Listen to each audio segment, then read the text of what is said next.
Hello friends, आज मैं बात करूंगा वर्टाइगो पे। वर्टाइगो बहुत कॉमन न्यूरोलॉजिकल प्रॉब्लम है। बहुत लोग कहते हैं कि उन्हें डिजीनेस हो रही है, चक्कर आ रहे हैं, लाइट हेडेडनेस हो रही है।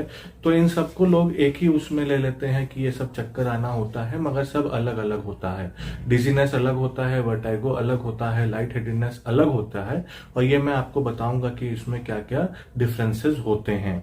अब business is a broad term in the sense कि इसमें सब कुछ इंक्लूड करना होता है। अगर चक्कर आ रहे हैं तो वो भी डिजीनेस में काउंट होता है, लाइट हेडेडनेस हो रही है वो भी इसमें काउंट होता है। ब्रॉड नॉन स्पेसिफिक टर्म में इसको आप कह सकते हैं कि ये चीज होती है। फिर आता है लाइट हेडेडनेस। लाइट हेडेडनेस होता है कि जब आप खड़े होते हैं तो एकदम से आना कि सर हल्का हो जाना और चक्कर जैसा लगना और ऐसा लगना कि आप गिर जाएंगे या फिर आपके सामने अंधेरा सा छा जाना, तो इसको कहते हैं लाइट हेडेडनेस। अब दोस्तों ये क्यों होता है लाइट हेडेडनेस? तो लाइट हेडेडनेस इसलिए होती है क्योंकि कुछ देर के लिए उस समय ब्रेन में ब्लड सर्कुलेशन की कमी हो जाती है और इसकी वजह से आंखों के सामने अंधेरा सा छाने लगता है। तो ये जनरली होता है कि ब्लड प्रेशर एकदम से डाउन हो जाता है। इसको कहते हैं ऑर्थोस्टैटिक हाइपोटेंशन, मतलब खड़े होने पे ब्लड प्रेशर का डाउन हो जाना, जिसकी वजह से पूरी ब्लड सप्लाई ब्रेन को नहीं मिलना और उसकी वजह से चक्कर आना और अंधेरा छा जाना। तो इट इज लाइट हेडेडनेस। अब दोस्तों वर्टाइगो क्या होता है? Vertigo is a term used for spinning, any kind of spinning.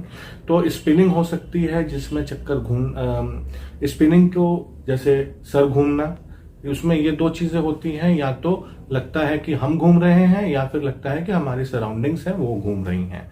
तो इन दोनों को ही इंक्लूड कर देते हैं वर्टिगो में।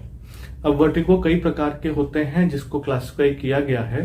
तो ये फिजियोलॉजिकल भी हो सकता है और पैथोलॉजिकल भी हो सकता है। फिजियोलॉजिकल इस सेंस में होता है कि जब हम बहुत ज्यादा चक्कर लगाते हैं या डांस करते हैं या गोल गोल घूमते हैं तो फिर चक्कर आ जाता है एकदम से, तो लोग कहते हैं कि उल्टा घूमना चाहिए जिससे चक्कर ना आए। तो ऐसा क्यों होता है? ऐसा इसलिए होता है क्योंकि हमारा बैलेंसिंग ऑर्गन बॉडी का जो होता है वो होता है कान, ईयर्स।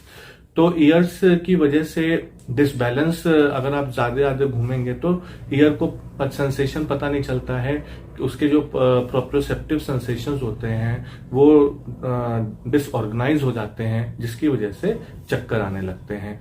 दूसरा हमारा है कि पैथोलॉजिकल। पैथोलॉजिकल का मतलब ये हुआ कि कोई ना कोई डिसऑर्डर है जिसकी वजह से चक्कर